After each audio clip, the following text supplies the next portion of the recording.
नमस्कार, मैं हूँ लीला। स्वागत है आपका हमारे चैनल में। आज हम बात करेंगे पशुपति व्रत में बेलपत्र से जुड़े 21 नियमों के बारे में बात करेंगे। बेलपत्र तोड़ने और अर्पित करने के भी कुछ नियम होते हैं जिन नियमों का हमने पालन करना होता है। ये नियम है, बेलपत्र को हमें कब नहीं तोड़ना चाहिए।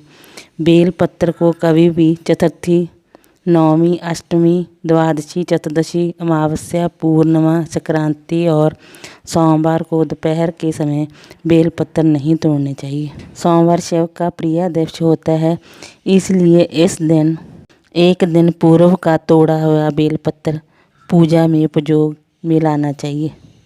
अगला नियम है, बेलपत्र भोले भंडारी को चढ़ाना एवं 1 करोड़ कन्याओं के कन्यादान का फल एक समान है। बेलपत्र आप अवश्य अर्पित करें। बेलपत्र 6 महीने तक बासी नहीं होते, ना ही कभी अशुद्ध होते हैं। इन्हें एक बार प्रयोग करने के बाद फिर से 2 बार प्रयोग कर सकते हैं। बेलपत्र के वही पत्र पूजार्थ उपयोगी हैं जिनके 3 पत्र या उनसे अधिक पत्र एक साथ हों।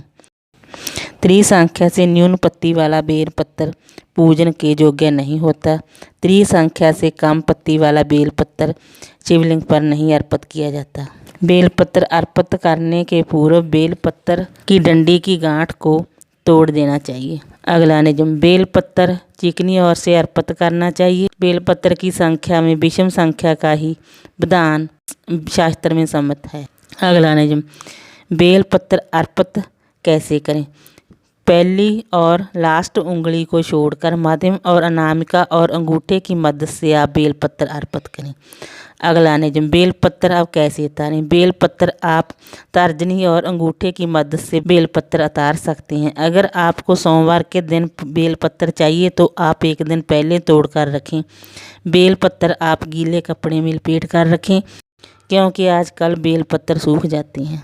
अगला नियम, अगर आपको मनाही तिथियों में बेलपत्र चाहिए तो आप जिन तिथियों में बेलपत्र तोड़ सकते हैं उन तिथियों में बेलपत्र तोड़कर मनाही की तिथियों में भी बेलपत्र आप अर्पित कर सकते हैं। अगला नियम, शास्त्रों में कहा गया है कि अगर आपको बेलपत्र ना मिले तो आप किसी दूसरे के चढ़ाए हुए बेलपत्र भी 2 कर चढ़ा सकते हैं क्योंकि भगवान तो सिर्फ भक्तों के भाव के भूखे होते हैं।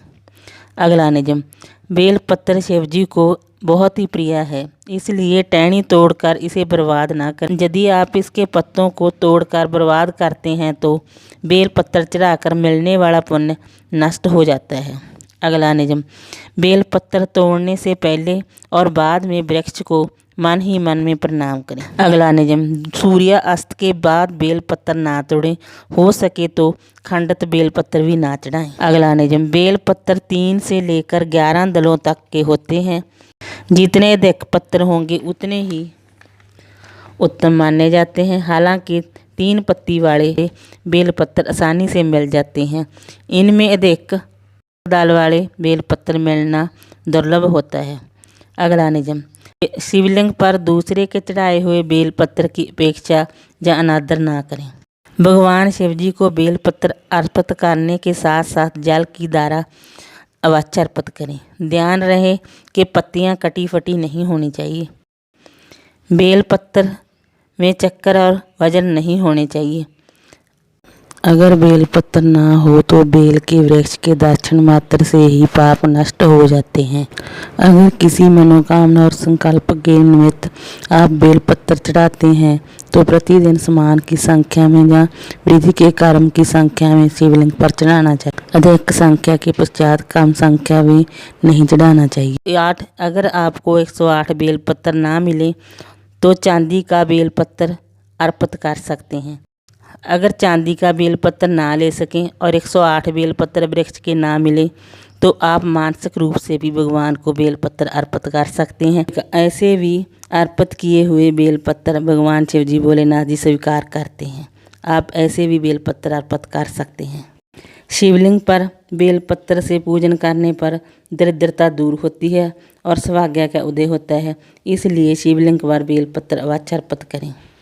बेलपत्र से भगवान शिव ही नहीं, उनके अंश अवतार बजरंग बली भी प्रसन्न होते हैं। शिव पुराण के अनुसार घर में बेल वृक्ष लगाने से पूरा कुटुंब विभिन्न प्रकार के पापों के प्रभाव से मुक्त हो जाता है। जिस स्थान पर बेल वृक्ष होता है उसे कांची तीर्थ के समान पूजनीय और पवित्र माना गया है। ऐसे स्थान पर साधना आराधना करने से अक्षय पुण्य की प्राप्ति होती है। वीडियो अच्छी लगी हो तो लाइक कीजिए, शेयर कीजिए, सब्सक्राइब कीजिए। Thanks for watching this video.